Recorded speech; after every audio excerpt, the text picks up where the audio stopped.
What's up, everybody? Welcome back. This is the Whiskey and Wings podcast. It's been a while. It has been a while. We've had a little bit of a production issue with getting new podcasts out, but we're back up now. It's Memorial Day weekend. Yep. So happy Memorial Day to everyone out there. So that means you'll probably be listening to this 2 weeks from now. Right. It'll probably be closer to 4th of July before we get this published. Yeah. But we're getting the hack of it. You know, we're getting the post-production routine down a little bit better now. Mm-hmm.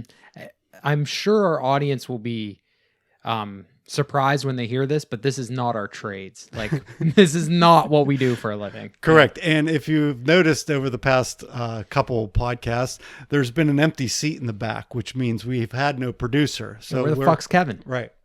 So in other words, the talent has to also do the behind the scenes editing and things like that. And that is no fun whatsoever. No. And the talent bitches a lot, just a lot. Like, whoo, kind of a diva. I'm throwing it out there. A little bit. All right. So to bring you guys up to speed, Memorial Day weekend, Zach and I completed the Murph challenge this morning. Did it a little bit earlier. Traditionally, you're supposed to do it on Memorial Day, but some things going on this weekend, so we did it Saturday morning. Mm-hmm. In the rain. In the rain. 40 upper 40s. It's unseasonably cold here in the eastern part of the country. But for those of you that are unaware, the Murph Challenge or the Murphy Challenge is a CrossFit hero workout. So CrossFit, has their traditional workouts, and believe me, we're not CrossFitters. Not at all. But they have a series of workouts called the hero workouts, and they're to tribute, either military heroes, civilian heroes, things like that. And this traditionally on Memorial Day weekend, you do a Murph. And Murph commemorates Lieutenant Michael Murphy, which probably everyone knows him as the platoon commander or the team leader of the from the movie or book No Easy Day, but Lone Survivor with Mark Wahlberg, right? Right. Marcus Luttrell is the lone survivor.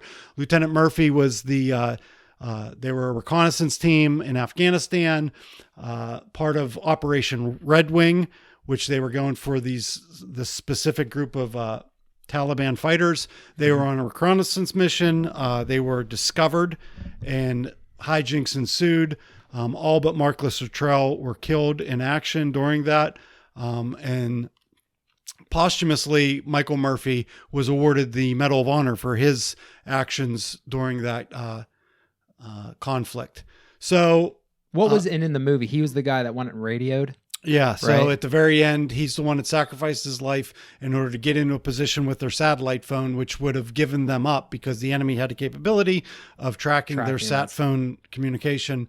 So he went out, put himself at risk, and put himself out in the open to send the transmission. So friendly forces knew exactly where they were. And as a result, was mortally wounded and posthumously was awarded the Medal of Honor for that. Mm-hmm. So back to the exercise. The Murph Challenge. So the Murph Challenge consists of a 1 mile run, 100 pull-ups, 200 push-ups, 300 air squats, and then sandwiched at the end with another 1 mile run. Mm-hmm. And traditionally, if done as prescribed, you were to do this with a 20-pound weighted vest or body armor, whichever. Mm-hmm. So we completed that this morning. First time ever. We really had no work up to this. We talked about doing this last year, but we didn't. Well, we didn't really feel like we were in shape to do this last year. Right. Let's be honest. Probably. It was right after, 2 months into quarantine. And I think we'd been drinking a lot of beer at that point. And we were talking about it, but then we decided the pull-ups weren't happening this year. Right. So we did it. We weren't going for a time, but we did time ourselves. Mm-hmm. I think the world record we discussed this was 34 minutes. It might even be shorter than that. It was something in the 30s because originally you said it was 18 minutes. Right. And then we looked it up. I was like 34, 35, somewhere in there. Right. And of course that's, top athlete CrossFitter with a weight. And he did it with a weighted vest. Correct. Yeah. And previous to that was, what's his name? The actual Navy SEAL. He actually set the record. The guy that you talk about a lot. Josh Bridges. That's right. Who was a Navy SEAL, and then later, after he retired from the SEALs, became a CrossFitter, competitor. Mm-hmm. And competitor, yeah, competer. Good old competers. And he actually set that record during a CrossFit during one of the CrossFit events. So, and then some guy just recently, I think last year, set the new record. Ours was nowhere near even jeopardizing that record time. Ours was 54 minutes, which I think we probably could have done it a little bit better. We kind of rested a little bit more than we should have. We did. We looked up tips basically before we even started. And the first tip was, don't rest after the run. Bust out your first set. So we decided to do the pull-ups, push-ups, and air squats, 20 sets of 5, 10, 15. Right. Basically. The classic method. The classic method. And the only tip we really read was just go right into your first set. Don't waste time resting. We didn't do that at all. Right. We really wanted to get a good look at the pull-up bar, make sure that the area was clear. Yeah. Maybe get a drink of water. Well, we had to do it at our gym, not the underground gym. We had to do it at like the public gym we go to, right, which proved to be a little difficult. Of course, there was somebody right underneath the pull-up bar. One other person in the entire gym. Right under the pull-up bar. Yeah. Right. So it was all said and done. It was a great workout. Happy with our results. Harder, easier, about what you expected? So this morning I was very nervous when I woke up. I just was. It was like, like pregame jitters almost, like before you go play basketball or football game. And I really expected it to be, I think I was like right on with the difficulty. I thought I would be absolutely dead by the end of it. And that was true. I mean, my average heart rate was 163 for 54 minutes. Yeah, that's the one thing I did like about it. It was a consistent heartbeat type thing. It was very cardio based. And you said it best during the workout. You said it's not one thing that's a killer. It's just there's nowhere to breathe. Right. So we did it basically. Brad started with the pull-ups. Then we do 5 pull-ups, 10 push-ups, 15 air squats. And I went right after you stopped on the pull-ups. And man, you got those pull-ups done quick because you would be back onto the pull-ups when I'm finishing up the air squats and there's just no breathing. There's no time to sit back and collect your thoughts, I guess. What was the most difficult part for you? I would say so when we did our run, we did a half-mile loop twice. Yeah. Excuse me. Which I fucked up. So on the first part of it, yeah. So we go out, we leave, we do the loop, we get back to our start point, and Zach's like, "There is no way that's a mile. We did it in like 4 minutes. It was 4 minutes. We set a new world record." And I'm like, "No, it's two loops." He's like, "Oh, that makes sense." Damn it. I know. I was really disheartened there because I was like, "Man, I'm feeling good. That mile." I was like, all these CrossFit workouts we've been doing lately, are really wow. And then I looked at my watch and I'm like, wait, 4 minutes and 17 seconds. That's very fast for a mile. And you're like, it's 2 loops, motherfucker. Like, dang it. Tokyo Olympics, here I come. Yeah, that's what I was thinking. I started, those visions of the Olympics were going through my head at that point. But no, the second loop was much more difficult. Yeah, so I would say the first loop of the end run was probably the hardest. So you're very stationary. And by stationary, I mean, you're not running, doing your pull-ups, push-ups, and air squats. Somewhere in the air squats in there, I tweaked my knee a little bit, which I've been having issues with, but I wasn't feeling fatigued in my legs. I would just feel it in my knee. But then when we got outside and actually the first 100 yards, I was like, when it was the loop we were running, the first 100 yards is up a hill. Yeah, it's slight grade up. It's probably equal up and down on this loop. So I figured it was as close to flat as we could get because we're unfortunately in a mountainous region. Our terrain here, there's not a whole lot of flat areas to run unless there was a track. But no tracks around here have a pull-up bar. Yeah, that's what, we have numerous high schools and colleges that have these beautiful tracks to run on and not a pull-up bar to be found. So America has really gone away from the pull-up emphasis of exercise. I know when I was younger, at one point I don't know if it was the president's, something like a fitness challenge. Yeah. And you had to be able to do so many pull-ups, to pass gym class.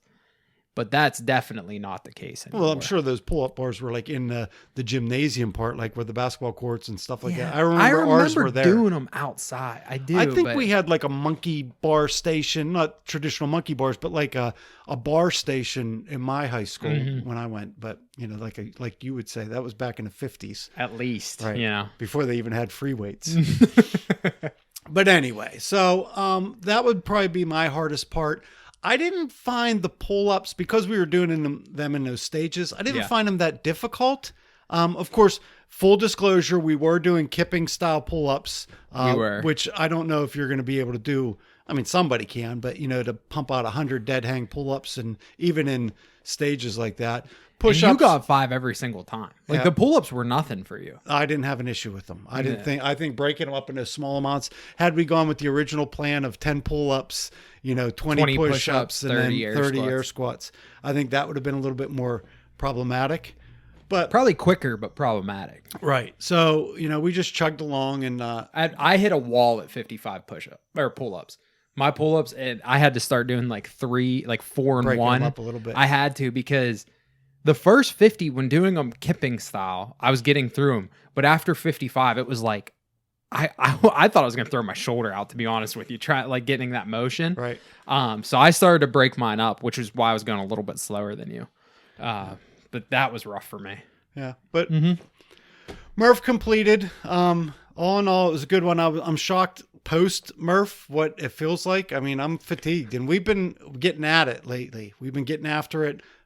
Very hard, intense workouts. A lot of HIIT workouts, really, is what we've been doing. A lot of calories burned in a short amount of time in our workouts, but I burned about 650 calories this morning on the Murph in 54 minutes. Yeah, in 54 minutes. So it was pretty high output. But next time we do it, I definitely think we could shed probably.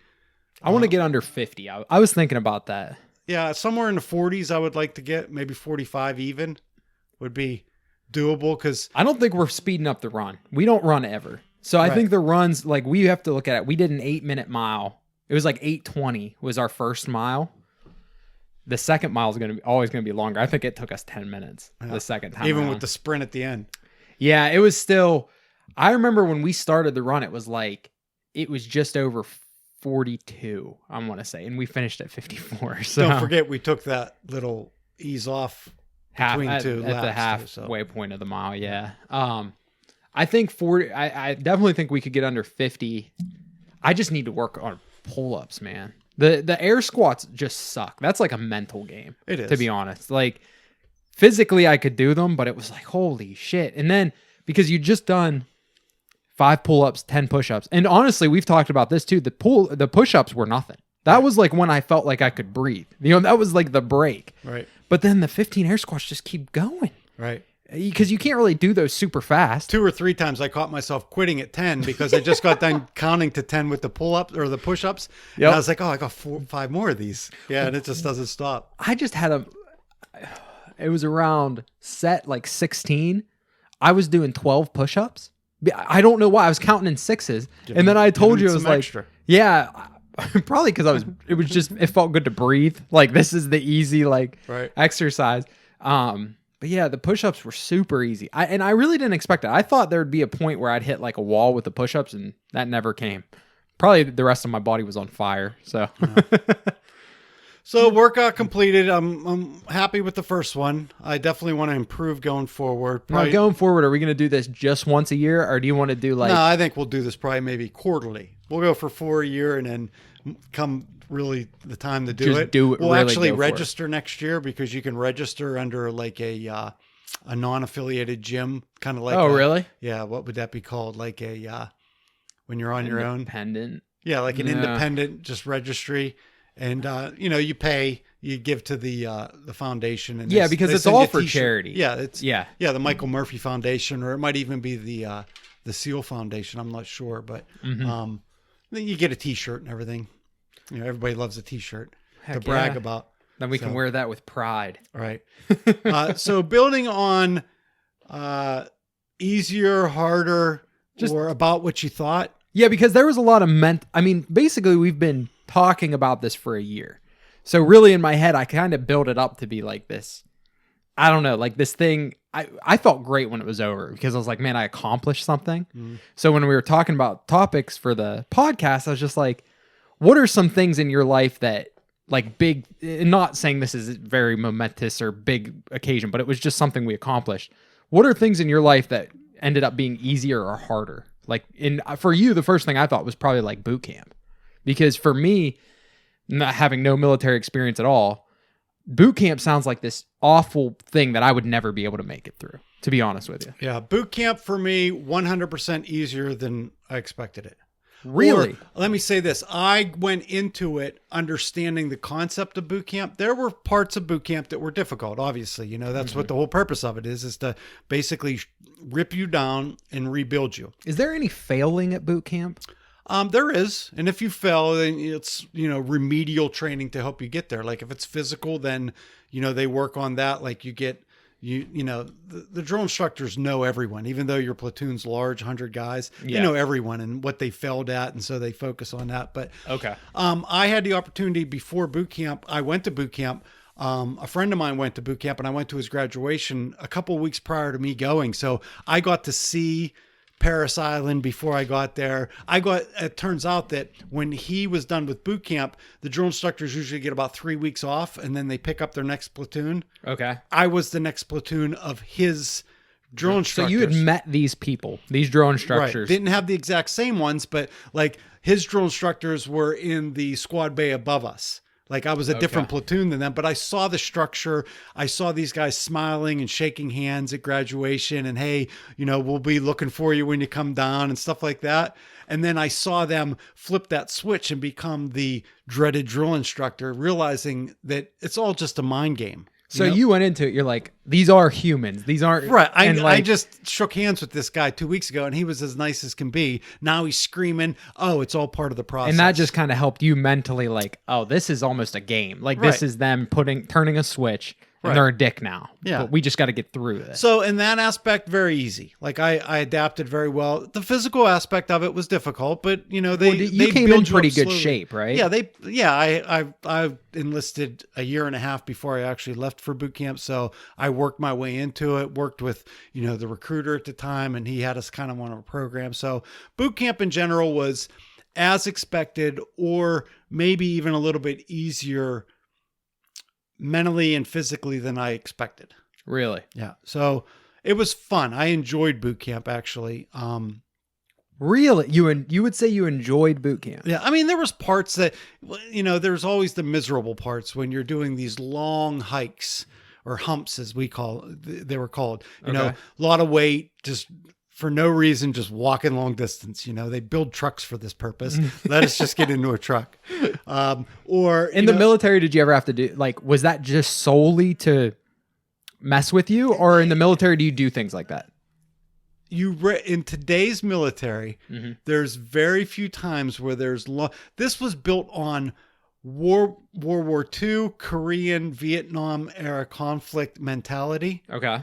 That where you march large numbers of soldiers into combat, and there's no mechanical or any other type of support, because back then it really wasn't available. Like in a jungle, you can't roll a bunch of trucks through the middle of the jungle. So it was long patrols, things like this. So you had to. Modern warfare in urban environments like we are now, yeah, it's not like that. You drop them in, there's bases and you deploy from there. But I don't want to get down this path of. Yeah, I was just curious if it's so like. No, there's no mindset. It's a will breaker. It's just like in San Diego, where the other boot camp is for the Marine Corps. Yeah. Like they have now it's the end of their long drawn out battle scenario training at the very end of boot camp in order to graduate. It's like the crucible. They have to go up this long hike, and it ends with this, in the Southern California, going up these mountains with a lot of weight. Obviously at Paris Island, South Carolina, there's not a whole lot of mountains on an island in the South. So we didn't have that back then, but so I would say boot camp was as expected or easier. Okay. I would say for me, something that, schools or things like that were as expected. I've done things like Tough Mudders and things, of that nature. How are those? I've never Those done were anything fun. like those are straight out fun. There was you're paying to do these races. Yeah. So the sucky parts, I would think to myself, I actually paid $100 to do this. This is stupid. But then there's the obstacles that make it all up. And you're usually with a good group of guys. There was a guy with a big beer belly here and somebody who's never done anything and they're in pain. So that would always charge me up, you know, that I'm like, I'm better than this guy. So those were always fun. I would say the hardest thing in my life that I ever went through after the military, get out, go to school, get my first job, and I actually moved to the other side of the country. Oh. Okay? Yeah. So I'm on my own, new career, move over there. That was probably the hardest thing I've ever done in my life. And you didn't have like the structure of the military helping you out. So in the military, I was everywhere, around the, around the world. Yeah, because traveling and being in other places was new to you at this point. It was, but you were with that common core, same mindset group of people. Mm-hmm.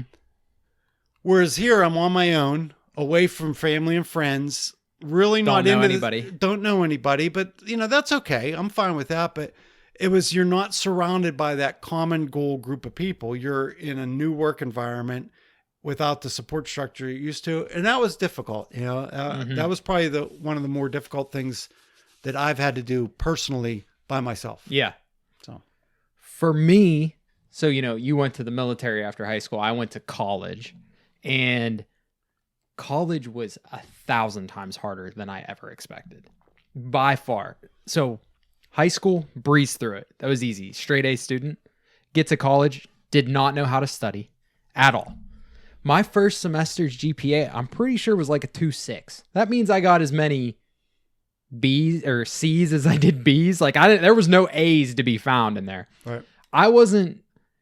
It's a full-time job. And I guess at that point, I really hadn't had any full-time jobs. I didn't understand at all what I was getting myself into.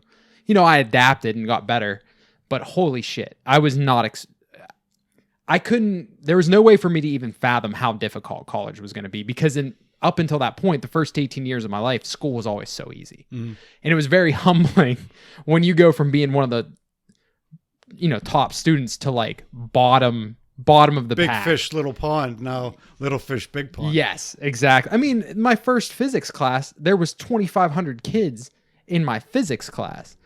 In my entire high school, I think there was 400. So like it was, no teacher ever knew my name because I went, we've talked about, I went to Penn State. I never knew a professor. There was nothing like that. Right. Now, did the distractions get to you too? I mean, you're, small town. Now you're going to a major university, lots of students, lots of different backgrounds, lots of different exposures. I mean, were you a partier first? So no, I didn't drink alcohol until I was like 21, to be completely honest. I mean, I probably drank a beer, like tried alcohol, but no, I really didn't drink. I was not a partier at all. I would kind of go hang out with my friends sometimes, but it wasn't that. The biggest distraction for me was I was right across. My dorm was here. Don't say like ice cream or something. The creamery. The creamery. My college career. I was just there my dorm was right here. There was a tennis court and then the basketball courts. I spent most of my time, any free time I had, when I probably should have been studying, playing basketball. Because I loved basketball growing up. I always played organized sports. But now it was anytime I wanted. There was people there just willing to play pickup basketball. Right. And, where I grew up too, in the middle of freaking nowhere, if you wanted to play like a pickup game, you had to call 20 people and hope 3 people showed up. Send out smoke signals. Pretty much, yeah. And so for me, it was just, holy shit, I can go play basketball anytime I want. This is amazing. So I spent way too much time at the basketball courts. And there was and I honestly, like, in high school, you get homework, you do it, like it's over. There's no studying. Right. For me, there wasn't. I had to spend hours at a time. So I got into this really bad habit of cramming for exams, like the night before. So I wouldn't sleep the night before because I'd be like, I'd fuck around for an entire... The exact opposite of what they say for you to do in order to be successful in school. The exact opposite. I would literally fuck off for, at Penn State, it's like 2 midterms and then a final is most semesters. So the first third of the semester, I'm playing basketball. Then the night before, I decide, I got to fucking learn this stuff. And so I went to a very small high school. and it did not prepare me well at all. That first semester, they say it should be more of a review of the information you learned during high school. Fuck that. This was all, I remember my first calculus course, which I thought I had a pretty decent calculus teacher. They covered everything from the entire year, my senior year of high school, in 5 minutes. And then he's like, so this should all be, the whole first part of the semester was supposed to be a review. He covered everything I did in 5 minutes. After that, it was all new, and everyone's like, yeah, that all makes sense. I remember my roommate was literally like, it was integrals, which so it's like derivatives and integrals in calculus, and you always get to integrals second. He knew all about them. My senior year, we got to in the last week, these integrals, the last week of high school, and he's like, that's fine. You'll never use these. Yeah.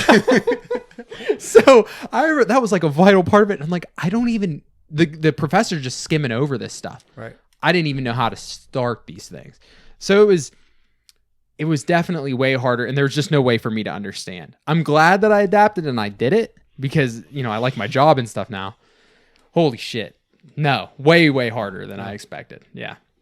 Other than that, moving away. So I moved down like south, not quite across the country, but 7 hours away from my hometown. That was super easy. Yeah.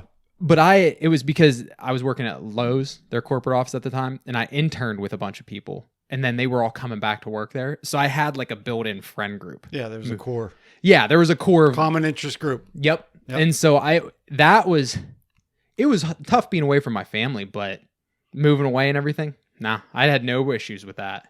But if I would have been going to a whole new place with nobody, that would have been tough. Yeah, like when I moved out with this company I got a job with when I first moved out, it was me in my car with everything I possessed, which fit in a very small compact car, driving to Phoenix, Arizona, and just reestablishing. From here to Phoenix, Arizona? Yeah, with in a field that I didn't know I was going to like, if I was going to like it or not. You took a big risk. Right, I mean, but that's what you had to do. That's what I had to do at the time. But yeah.